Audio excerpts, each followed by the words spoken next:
And welcome everyone, and good afternoon. I'm Jennifer Dietz, Director and Associate Dean for Stanford Continuing Studies. Thank you for joining us today for Discover Stanford for You. We're very excited to bring you this event, which is being co-sponsored by Continuing Studies and the Office of External Relations.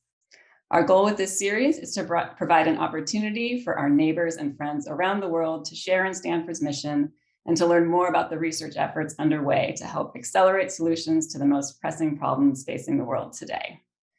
On behalf of Stanford, I'd like to thank our guests for joining us. We have with us from the School of Education, Dean and Professor Dan Schwartz and Professor Francis Pearman. We also welcome Tricia Rakes, who will offer some closing remarks. We will be taking questions from the audience following Professor Pearman's talk. While the talk is underway, you can type your questions into the Q&A window at the bottom of your screen. And I'll hand it over now to Dean Schwartz. Thank you. Here I am.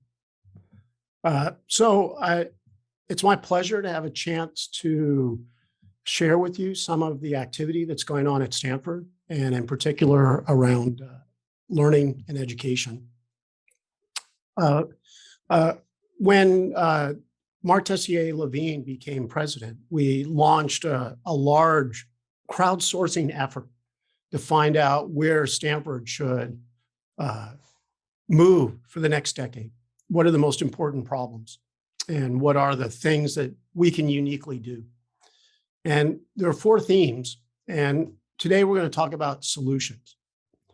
So the solutions theme is really to go after urgent challenges where there's a reason to believe the university, by partnering with other groups, can really make a solution, help develop solutions that go beyond, just making our university better.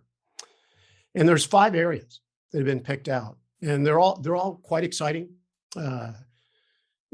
For example, there's a lot of energy right now about sustainability and how we can make a difference. The one I'm going to talk about is at the bottom, the Transforming Learning Accelerator.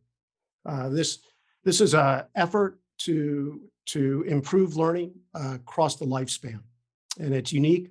No other university has this at the top level of its long-range vision, and so I'm going to tell you a little bit about this. So the Transforming Learning Accelerator came out of the realization that learning is incredibly important. So it is correlated with just about every positive outcome you can think of. Democracy, happiness. At the same time, if you don't get learning, all these things go down. So it's really important for individuals, for societies, for nations. We really look to learning to help solve a lot of problems and create rich and fulfilling lives. So what do most universities do about this, given the utter importance of learning to the human species? Well, most of them have teacher education programs, and this is very important. There's over 2.1 million teachers in the United States alone. That's more than all the engineers, doctors, and lawyers combined. And so they need to be prepared. And as some of you may have listened to your children be instructed during COVID, a professional teacher has a lot of knowledge. They can do a lot of good. Then there's about a dozen or so universities that study the enterprise of education itself. So Stanford is one of them, the Graduate School of Education. We study the policies, effective methods of instruction, even the neuroscience of how people learn. But the issue is that learning is bigger than school, right? Your passions often develop outside of school. Early childhood, before you even come to school, has tremendous effects on whether you learn in school. And then, of course, once you leave school, you're on the job, and jobs keep changing. And so you need to keep learning. So to take on something of this scale, right, you need a whole university because it's learning across the lifespan, and it's all different kinds of learners. So this is what Stanford's doing. This is what we've chosen to do. And the one way to put the challenge for the solutions focus is that the university hasn't done a good enough job of harnessing its research to really create solutions that can be adopted for all learners. And part of the problem is that we've had the wrong theory. So let me share a conversation I've had about 1,000 times. And it is, boy, education is such a big ship. You know, how could you possibly steer this and change it? And I appreciate that. You know, that education is the second largest sector after healthcare, so it is massive. And so what you get is people thinking, well, if we could just get a bigger rudder, you know, maybe we could steer that ship. And it's the kind of thinking you get. So the problem with this approach is this is not what education is like. This is what the enterprise is like. It's incredibly decentralized. There's hugely different value systems, different resources. A parochial school looks quite different than a military school that's training soldiers' children, right? And very different than public schools. And as you've seen, every public school district is trying to come up with different solutions for the pandemic. So you need a reason, a theory that allows you to address this reality. It's deeply decentralized. There's lots of different value systems, lots of different resourcing. And I think this was a very hard problem to get after, but there's been some changes in the last decade, I would say, where I think we can make advances where we couldn't before. Data helps discovery. It also helps continual improvement. So the education world is pretty short on data. You know, your kids take a one standardized test at the end of a year. That's not a lot of data. And so it's really hard to do continual improvement if you're not getting evidence on what's working. So data can make a big change. And, you know, for different goals, you'll look at different kinds of data. Technology, you know, we've seen a lot of it. I think it was a revelation what we could do with technology. It's opened some new doors. And not only does the technology allow you to deliver at scale, but it allows you to design things you never could have done before. For example, you can create a computer agent that children teach. And so they learn by teaching. You just couldn't do that 20 years ago. And then there's the learning and brain sciences, which has been maturing over the last 40 to 50 years. And this really can help us develop flexible and personalized learning. So there's reasons to think we can make a difference now, given the reality of the decentralized system. And what we need to do to succeed here is we need to bring the whole university together. You know, the School of Education just doesn't have enough expertise. If you're thinking about early childhood, you also need to talk to pediatrics. You need to talk to engineering about designing and law about policy. And Stanford's really well designed for this. We're all on one campus. There's a tremendous amount of interdisciplinary collaboration across departments. There's not a lot of turf battles. So it's a very good place for this kind of collaboration. So what the goal now is to organize it. And so what we've done is we kind of have three principles that organize it. One is that we're organized around groups of learners, right? That we need to recognize and understand the lives, cultures, and experiences of distinct groups of learners. You know, one size doesn't fit all. And you'll see how this plays out in a second. The second is to bring together the people who do science, you know, who figure out how things work, like the brain. What does small group, is that more effective? And then you need the people who know how to design things, like how to make a curriculum, how to make a school layout that's supportive of children with special needs. And these are different people. And so you need to bring them together. And so the idea is by bringing them together, we can come up with really creative ideas that are evidence-based. And then finally, and I think it's very important for the long-range vision in general, is partnerships. That everything involves partnerships. That if you're designing solutions, you need to design it in situ with partners so it'll work there, so they want to adopt it. So we have large partnerships with school districts, for example, and the researchers work with them, as do our students. Here are the 5 focus areas currently for a learner-centered focus. Early childhood, learning differences and special needs, under-resourced and marginalized, digital learners, and workforce. And there are faculty teams working on designing and developing solutions, drawing in partners, and so forth. Today, you're going to hear about one faculty member's work on under-resourced and marginalized students. I think you'll find it very interesting, very important. So if you would like to learn more, you can come to our website, which is evolving every day as we get better at this. And you'll get a lot more detail because I could go on with a lot of detail.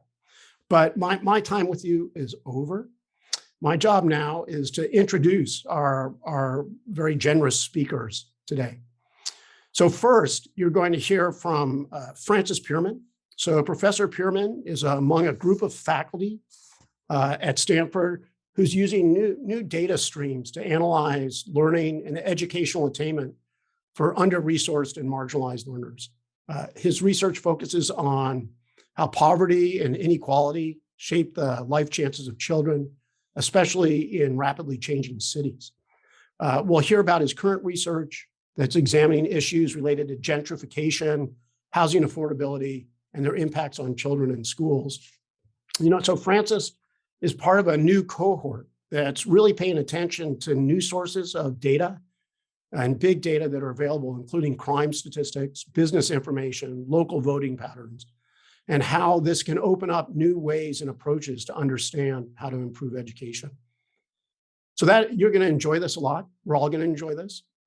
Afterwards, there'll be a question and answer period.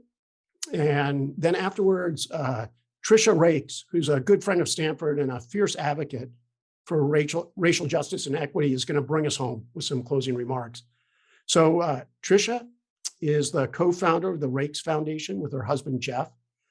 Together, they focus on transforming youth-serving systems to support families' healthy life outcomes and increased agency for young people so they can do some self-determination. Through her family office, she supports efforts to create a more inclusive, multiracial democracy and invest in business leaders who advance racial justice and equity in their sectors.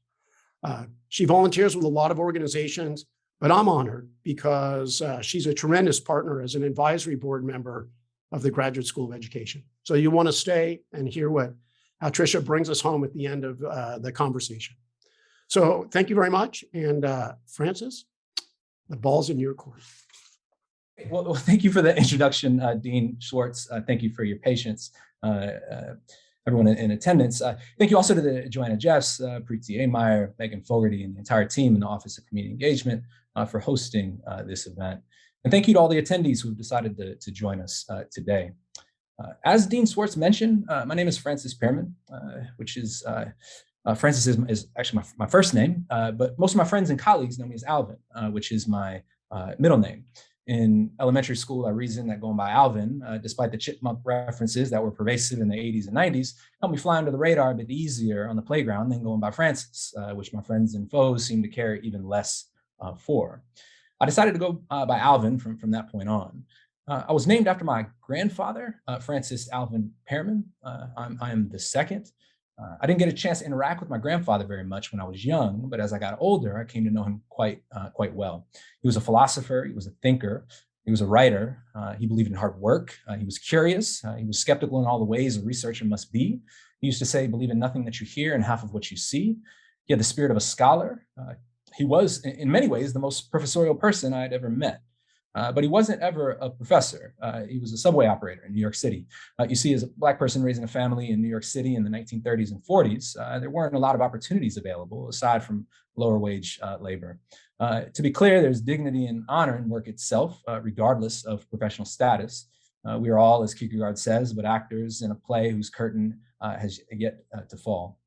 But I often wonder about my grandfather and the ways his life, his potential were shaped, better yet limited, by the structural and systemic inequality and racism that punctuated a segregated America 2 generations removed from slavery. I go by Francis now in my professor role to remind myself of the exceptional opportunities I've been given throughout my life, the good schools I attended, the outstanding teachers and advisors I've had, the wide safety nets that have caught me when I've stumbled. Where my own grandfather afforded these same opportunities, I have little doubt he would have found his way to the very top of the ivory tower. It is for this reason I now sign my scholarship Francis in honor of him. In much the same way that I'm obsessed over my grandfather's life and the opportunities that were and were not afforded to him for reasons beyond his control, as a social scientist, I'm deeply interested in the opportunities that shape children's lives. More specifically, I'm interested in patterns and the kinds of enriching and supportive learning environments and opportunities that support all aspects of healthy development, and how some children get better access to them, while other children, often those marginalized and under-resourced, get much less. We've long known that patterns and access to quality educational opportunities reflect existing inequalities along lines of race and class. But what we've come to learn over the past decade or so is the extent to which these opportunities are also spatialized. That there exists, as Bill Tate calls it, a geography of opportunity in the United States. If you want to know where a child will wind up in life, one needs to look no further than where the child grows up. For example, children who grow up in low-income neighborhoods generally fare worse in life than children living elsewhere in a variety of outcomes. And these impacts are causal, meaning places affect outcomes. In general, the reason places affect outcomes has to do with the quality of schools you're able to attend, the types of stressors you're exposed to, the types of people you're able to be around. If you grow up, say, around inventors, as Raj Chetty and colleagues have found, you're likely to become an inventor yourself. But not everyone grows up around inventors, and not everyone grows up in well-resourced neighborhoods. Indeed, two of the most significant blemishes associated with the geography of opportunity in the United States is that much of it has remained plagued by the twin dilemmas of segregation and disinvestment, especially in central city areas. What's fascinating about the current moment we're in is that the geography of opportunity is itself changing. Neighborhoods that have long been plagued by concentrated poverty and racial segregation have seen an influx of capital reinvestment and the arrival of relatively affluent residents whose racial makeup is oftentimes different from the residents who have long called these neighborhoods home. This process, commonly referred to as gentrification, has transformed the racial, socioeconomic, institutional, and environmental conditions of many urban neighborhoods nationwide. What's interesting is that in theory, gentrification as a process of socioeconomic upgrading at the neighborhood level can be thought of as a partial solution to historical challenges facing urban schools and neighborhoods. That is the reduction of concentrated poverty and the dismantling of racial segregation. But folks are aware of far too many stories of gentrification gone awry to subscribe to such talk, namely the disappearance of affordable housing in gentrifying neighborhoods and the displacement of vulnerable populations. But despite the importance of naming and addressing these potential ill effects of gentrification, very little is actually known about what this recent wave of gentrification has meant for urban schools and children's trajectories in them. What I want to do today is summarize for you findings from my lab's national research agenda on gentrification and urban schooling and discuss implications for how we can better support marginalized and under-resourced learners in these spaces. This work has been supported by a number of funders, including the Stanford Impact Labs, the National Institutes of Health through the Center for Population Health Sciences, and has been enriched by several extraordinary graduate students here at Stanford, namely Danielle Green, Lily Steyer, Jeremy Walters, and Derek Heck. So let's jump right in. When I refer to gentrification, I refer to it in a very specific sense. I refer to it in terms of the influx of capital reinvestment in higher SES households into previously disinvested neighborhoods. So you can see in the background, this is a map of the Bay Area. So when we're talking about gentrifying neighborhoods, we first have to kind of define what it means for a neighborhood to be gentrifiable, right? And I talk about it in terms of two things. One is income levels and the share of recently constructed housing, right? And so a neighborhood is eligible for gentrification if A, its median income is in the bottom 40th percentile of its city, and two, if the proportion of recently constructed housing is also in the bottom 40th percentile of the city. And that last sort of criteria is related to the fact that gentrification is commonly associated with reinvestment in the built environment, right? So this sort of allows that to be the case.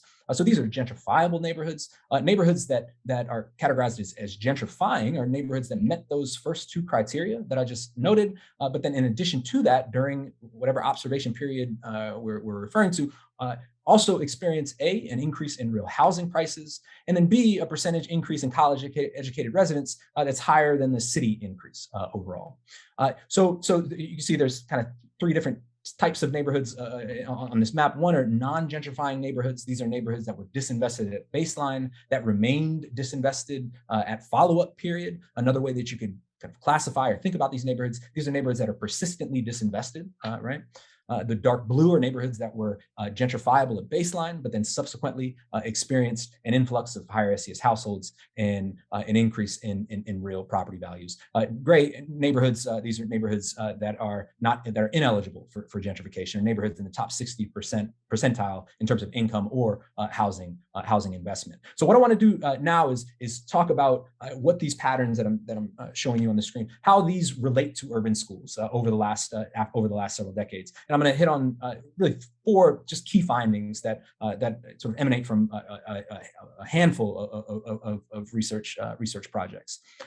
One is that gentrification occurring around urban schools is relatively rare, but it really depends on the city. So when we think about rates of gentrification, we can think about it in really one of 2 ways. You can think about rates of gentrification relative to like all urban schools in a community, right? So you can think about that as maybe an absolute rate of gentrification. But then there's also what we might think of as population at risk rate of gentrification. That is sort of the number of urban schools divided by the number of urban schools that were eligible for gentrification, right? And it's important to make that distinction because a city could have low rates of gentrification because it had low numbers of disinvested neighborhoods to begin with, or a city could have low rates of gentrification because it reinvests in few of its disinvested neighborhoods, if that makes sense. So it's important to make that distinction.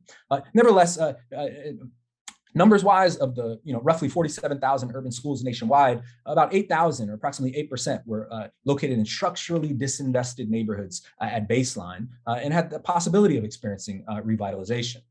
So of those, about 1,900 urban schools nationwide were neighborhoods that subsequently did gentrify during sort of the decade and a half or so, the beginning of the 21st century. So these figures translate into an overall rate of gentrification equal to about 4%, and a population at risk rate of gentrification equal to about 23%.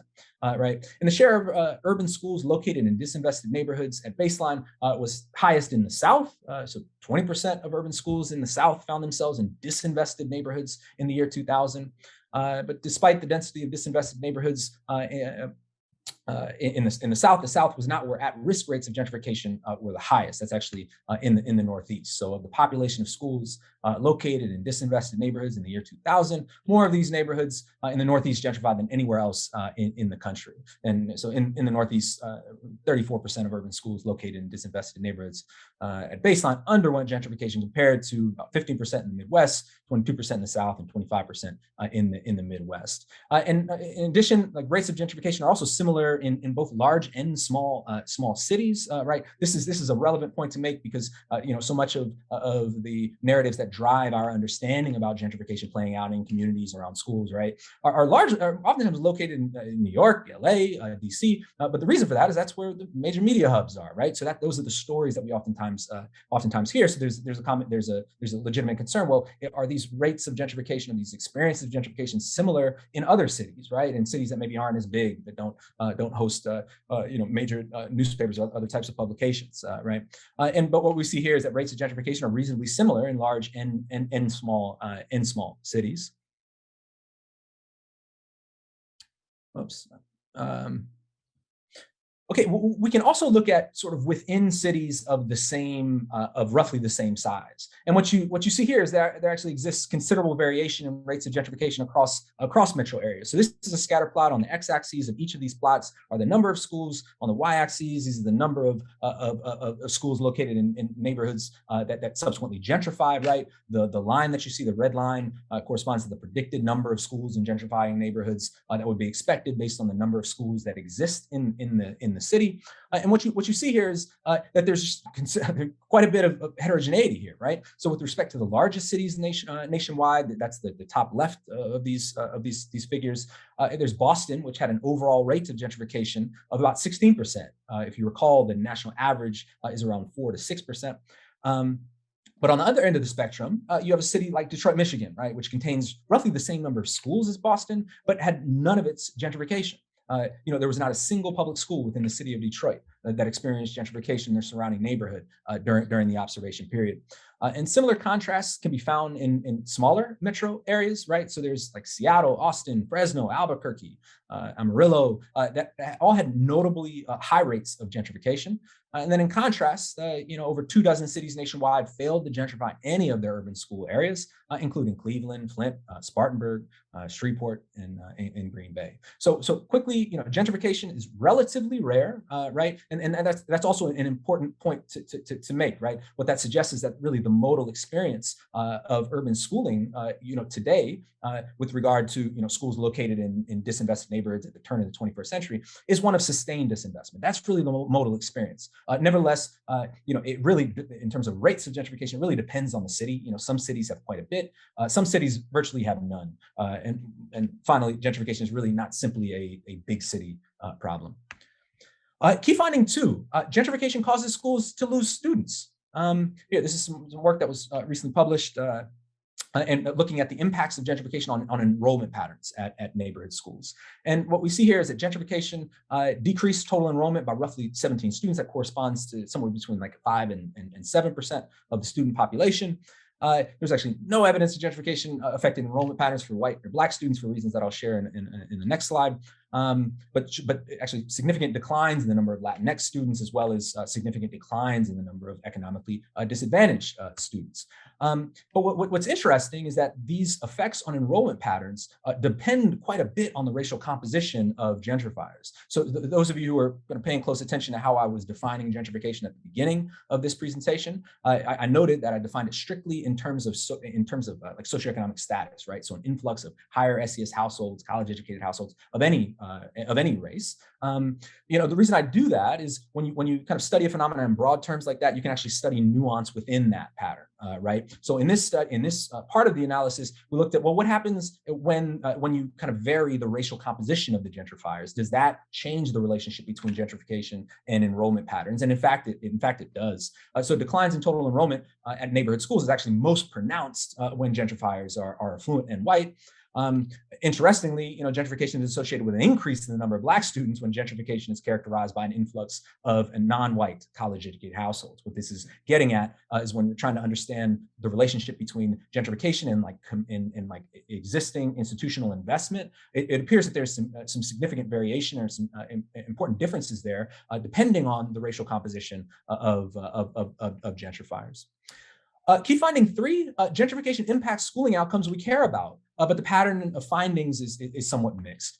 So this is from a study that just published in Journal of Social Problems, looking at the effect of gentrification on school disciplinary patterns. So school discipline has been sort of front and center in a lot of equity-related concerns and conversations about schooling in the United States, primarily because what we know is that students of color are generally suspended, expelled, experience virtually all forms of school discipline at rates that far exceed those of their white classmates, right? So what's interesting is over the last several decades, there's been sort of this rise in the use of exclusionary discipline, but a lot of that rise has been concentrated in urban centers, in urban cores, right?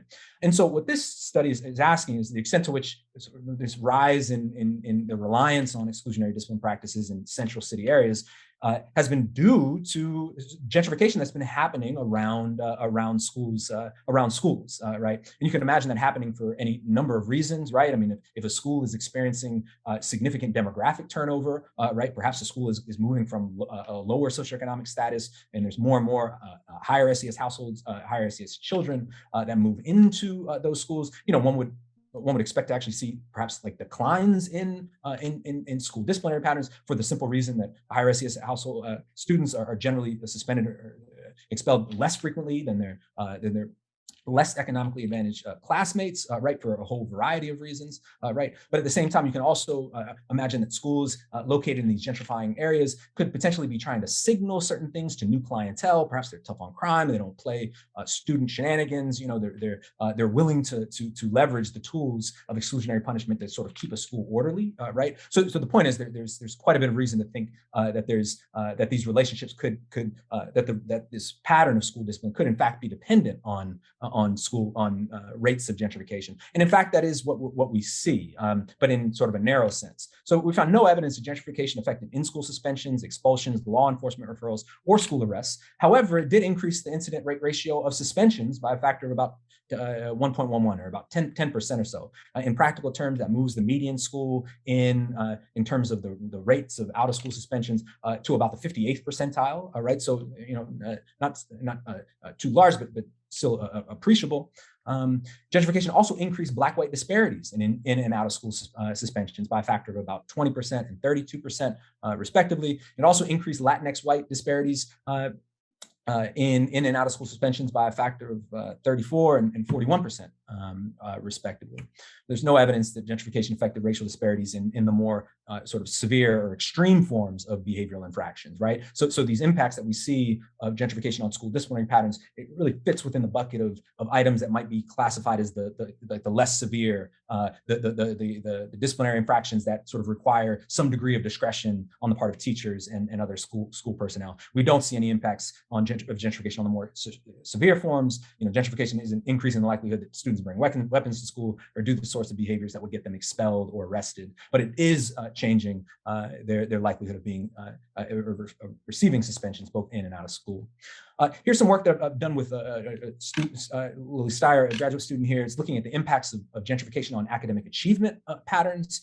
And what we find here, and this is based on data from the panel study of income dynamics, which is the nation's longest longitudinal study of households and children. We didn't find any evidence that gentrification affects reading achievement patterns for children or adolescents, but they actually found pretty compelling evidence and sort of intriguing evidence that gentrification has an effect on math achievement, but this effect varies substantially by developmental period. In particular, gentrification has a positive effect on children's math achievement, but actually had a negative effect on adolescents' math achievement. And so how we make sense of these findings is, there's some other sort of related findings that help speak to this pattern. What we know is that gentrifying households are far more likely to invest in local elementary schools, both in terms of enrolling their children in them, but also in terms of active involvement, becoming involved in the PTA, right? Fundraising. That happens at the primary level. That's far less likely to happen in the later grades, right? So that seems to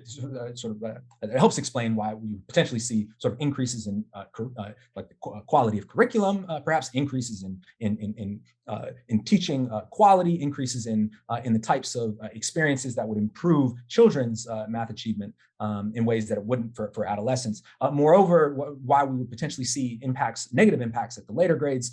One is that students, adolescents are far more sensitive to changes that are happening in one's community, right? They're far more sensitive to perhaps affordability, housing stress that their parents might be experiencing, right? So you could imagine older kids simply experiencing the stress of living in a community where affordability is becoming more and more of an issue. You could potentially see that being one of the explanatory factors, in addition to the fact that tracking is far more likely in the later grades, less likely in the elementary grades. So any potential advantages, curriculum, course-wise at the later grades, perhaps existing long-term residents for a whole variety of reasons may be less likely to gain access to those for reasons related to opportunity hoarding and other sort of politics of jockeying for positions in esteemed or places in schools that there's a limited number of seats, right? So far, we've looked at gentrification as downstream from gentrification. We looked at urban schools as downstream from gentrification. That is, I've talked about a series of studies that looked at the impacts of gentrification on schooling outcomes, right? But urban schools can also be upstream from gentrification. That is, the structural organization of schools can actually contribute to whether affluent households see some neighborhoods as an option for them. So key finding 4 is that urban schools in the broader policy context can affect patterns of gentrification. So consider the case of school closure. This is some work that I've been doing with another graduate student of mine, Danielle Green. School closures, one of the most controversial issues in K through 12 schooling today, for a whole variety of reasons. First of all, schools are in many ways neighborhood institutions, right? And in many cases, they're neighborhood institutions that have been in neighborhoods for generations, right? So it's no small thing to shut down a neighborhood institution. However, there's all sorts of reasons for closing down a school, right? There's reasons given about achievement issues, affordability, excuse me, not affordability, but like financial issues, right? Enrollment declines. These are all sort of reasons that are oftentimes offered for closing a school. Nevertheless, there's often quite a bit of community resistance for school closures. Annually, roughly 2% of schools nationwide close. However, nearly 30% of disinvested urban neighborhoods nationwide experience a school closure within 1 mile during the first decade or so of the 20th century. In other words, it's really gentrifiable neighborhoods, disinvested neighborhoods that are experiencing these school closures, right? So the question is, well, if you shut down a school, does that make a disinvested neighborhood more likely or less likely to experience gentrification, right? And you can imagine it playing out in in either direction, right? If you shut down a school, that could contribute, and board up the windows, that could contribute to neighborhood blight, right? And make a neighborhood seem like less of a viable option. In contrast, there's quite a bit of work looking at sort of the neighborhood school connection, and some of the work that I'll talk about in the next slide is around, when you disrupt the neighborhood school connection and give people the option of not enrolling in neighborhood schools, that actually increases the likelihood, that increases the potential of a neighborhood as a destination for affluent households as well. So the question really after this question in this study is, do school closures affect the likelihood that disinvested neighborhoods experience gentrification? An interesting pattern that I've only sort of alluded to earlier in the presentation, and that's that one of the least appreciated aspects of the gentrification process is that the process itself is actually governed by a durable racial hierarchy. That is, as the share of neighborhood residents in a community who are non-white increases, the likelihood that neighborhood experiences gentrification decreases. Another way to say the same thing is that the persistence of concentrated poverty in urban areas is really a phenomenon that's unique to communities of color. So the question in this study is how this relationship, on the x-axis here is the share of Black residents, on the y-axis is the probability of gentrification, how this relationship changes, how the slope of this line changes if a school closes nearby. And here's what it looks like. So school closures actually have a disproportionate effect on the likelihood that neighborhoods of color gentrify. In racially isolated neighborhoods of color, the probability of gentrification increases by 9 percentage points, or by over 50% over baseline rates. Interestingly, the same pattern holds with respect to school choice, right? So here we're looking at this another paper looking at sort of the expansion of school choice, the expansion of charter schools, magnet schools, open enrollment plans, how that impacts that same relationship I just noted. And the same pattern holds. The expansion of school choice increases the likelihood of gentrification by up to 22 percentage points in the most racially isolated neighborhoods of color, more than twice the baseline likelihood for such communities. It's interesting. This study in particular, got fair amount of media attention. As scholars, you wonder about your impact, like how you make your impact, and you assess in all sorts of ways, like citations, right? The types of conversations that your work is being a part of, right? And whereas Dean Swartz research is cited on Capitol Hill, this study was part of a plot line in a recent Netflix teen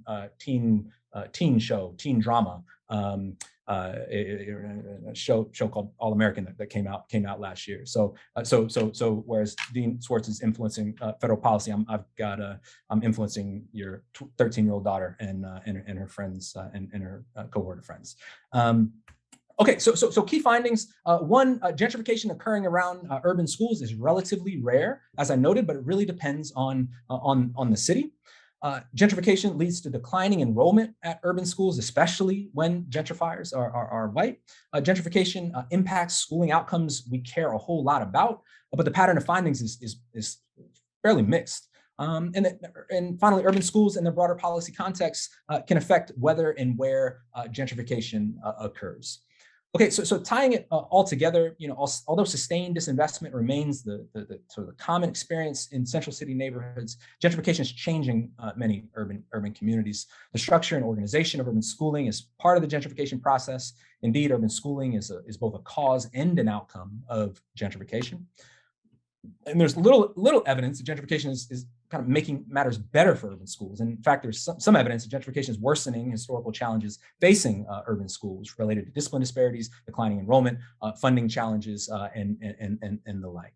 So I'm going to stop there and open up for questions. And wonderful. Thank you so much, Professor Pearman. It's really exciting to hear about your research. We're so grateful for the work that you're doing to help us better understand gentrification and its relationship to these systemic inequities in education that continue to persist.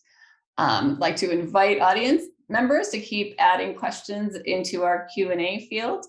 And then wanted to start off with this question. What would you say to an affluent parent who recently moved to a gentrifying neighborhood and who is debating whether to enroll their child in the local neighborhood school if it has high rates of student and leadership turnover, as well as poor test scores, or if they choose a magnet school in another part of town that draws resources away from the neighborhood school, but offers extensive extracurricular activities and has a solid record of academic performance?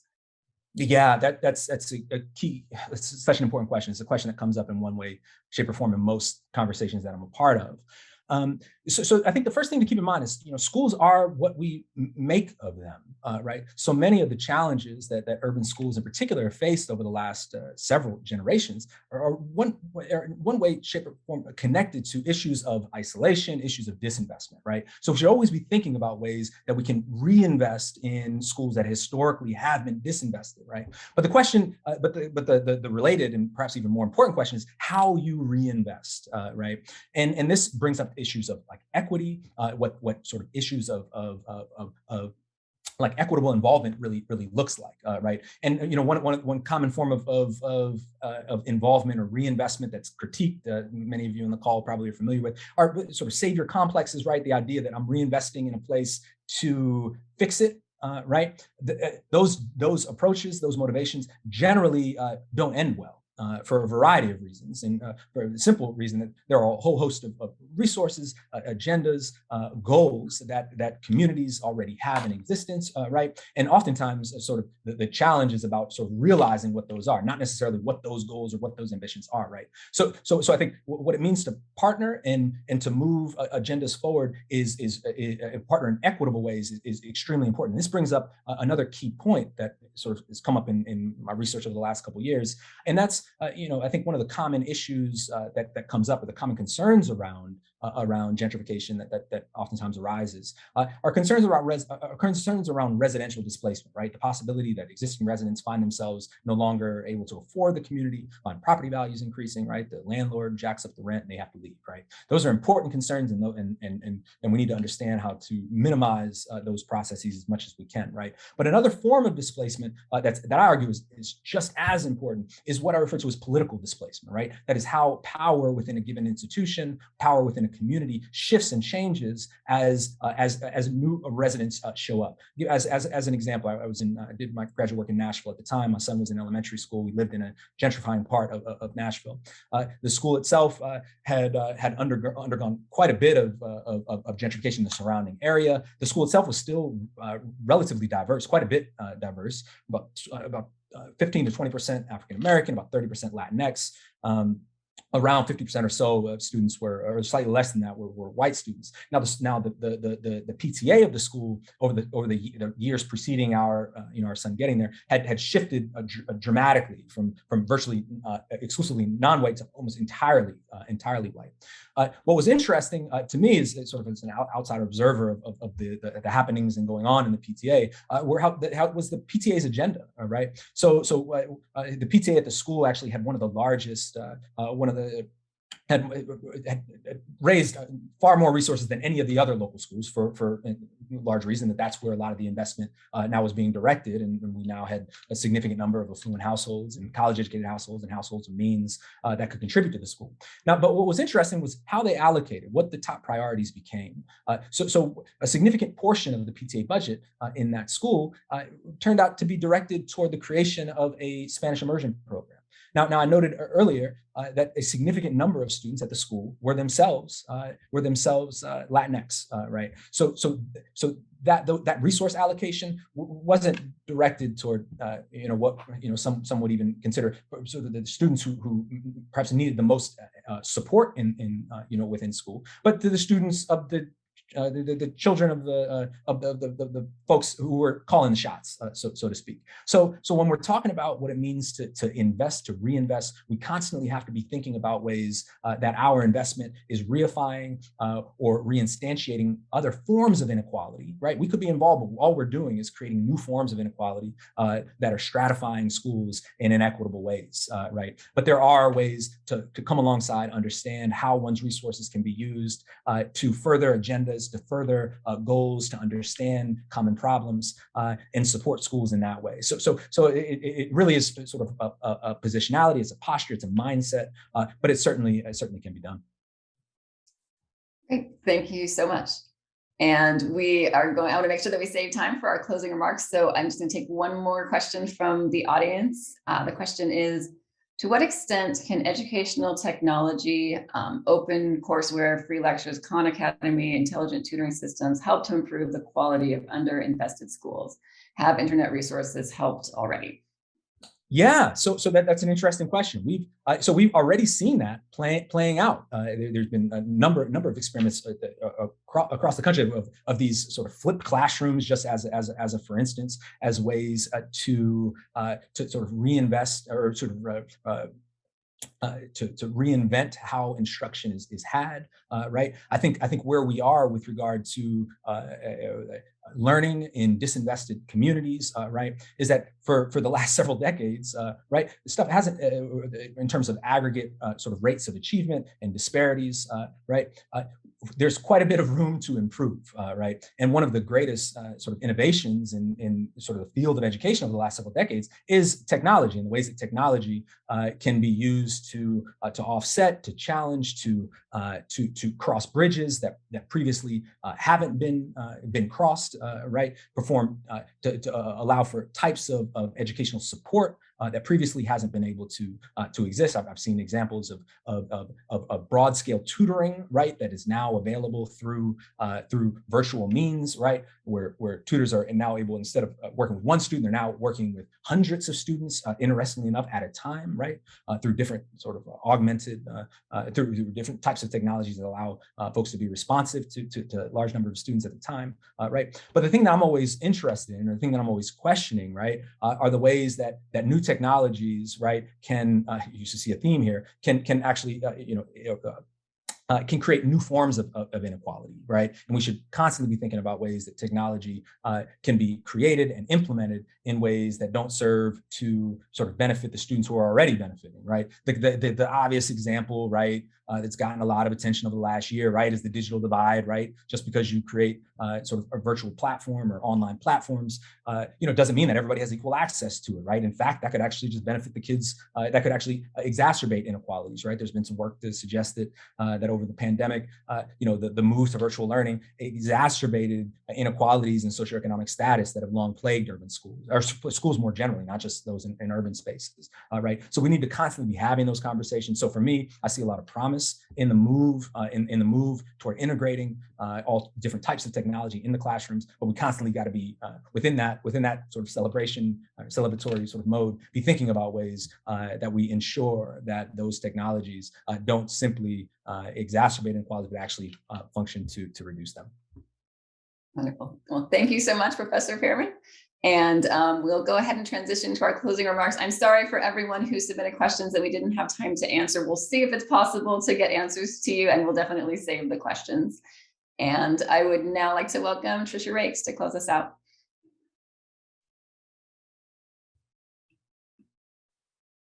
Great, thanks very much, Jennifer. Hello, everyone. I am Tricia Rakes, and I have the honor of serving on the Graduate School of Education's Advisory Council. I just want to recognize terrific presentations, very informative, and some very thoughtful audience questions. So I'd like to start by thanking Professor Pearman for your powerful personal story and your research and insights into how gentrification and housing affordability can shape educational equality. It's really important research, and it's particularly important in this historical period of time. For far too long, our country's common answer to persistent race-based achievement gaps have focused on what we can see in schools. Too often we hear people say, oh, the problem lies with the teachers or with the curriculum or the tests. And the one that I find hardest to hear is when families and students are blamed for failing. These last couple of years, however, have really changed our collective understanding of the problem. You know, we all have unprecedented visibility into the depth of the inequities that exist in our education systems. And now is really the time to accelerate. This is the moment to really accelerate the ways in which we can explore and research how underlying structures can enable or hinder students and communities to access high quality learning environments and academic experiences. So scholarship like Professor Pearman's shine a light on those structures and the tight institutional linkages between housing and access to well-resourced and quality public schools. You know, this is the kind of comprehensive analysis of a system that is a really critical first step for communities and for policymakers and for systems leaders to be able to address the real drivers of our persistent inequity. You know, the Graduate School of Education-led Transforming Learning Accelerator is uniquely situated to cultivate a solutions-oriented mindset by integrating our world-class research, design, practice in the field, and policy in tangible and scalable ways. You know, the TLA centers this wonderful concept that is called targeted universalism. It's the idea that to achieve our universal goal for all of our students to succeed, we need to first target those students who need the most tailored support with interdisciplinary and human-centered practice and design solutions. You know, our collective experiences and knowledge make it clear that to change a system, we just have to unpack the pain points and the challenges of those students who are not well supported by that system. And when we do that well, we will see that all of our students will thrive. So we want to thank you for taking the time to participate today in Discover Stanford for You.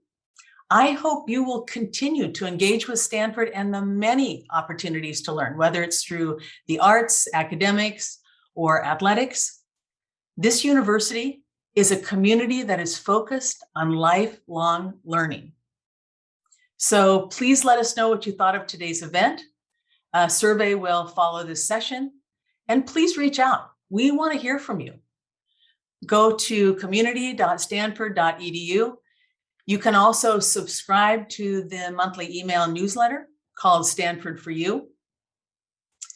Now, more than ever, it is so important to explore and deepen our shared humanity through the academic and social issues that Stanford gives life to through study and community to build a better future. So thank you. Please stay connected and stay well.